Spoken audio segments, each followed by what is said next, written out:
Hello and welcome to the Beerman Fan TV. It's the double uncensored match preview show, and we are live as San Miguel taking on Rainer Shine Alasto Painters in game number 5 and game number 6.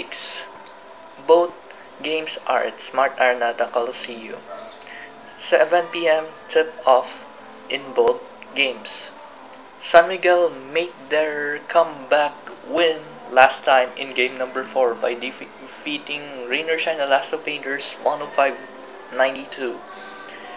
So San Miguel Beermen needs another win twice to qualify for the finals, and they will face Alaska in the championship round.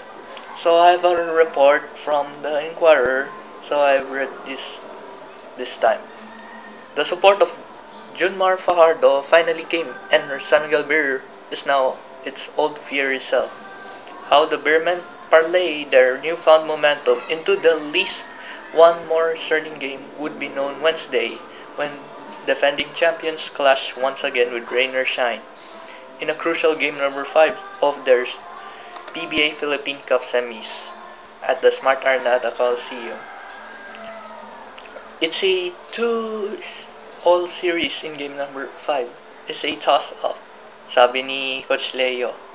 Alam natin na Rainer Shine keeps on adjusting. We also know Coach Yang Yao, marami pang maharahang pwedeng ilabas yan.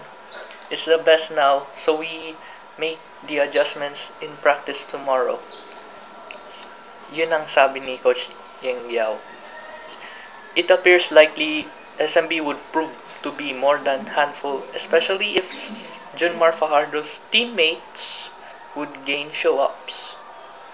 In game number 4, Fajardo has 33 points and 16 rebounds, but other Beermen led by Marshall Lasseter, Arvin Santos, Chris Ross, and Alex Cabagnot showed up their land against, unlike the two previous matches. So, maganda yung performance itong 5 dahil naka-double digits na sa puntos.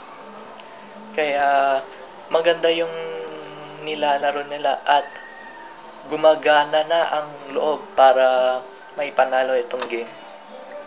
So, we need to look for game number 5 and 6 on focus for the San Miguel. We need a win back-to-back to qualify for the finals.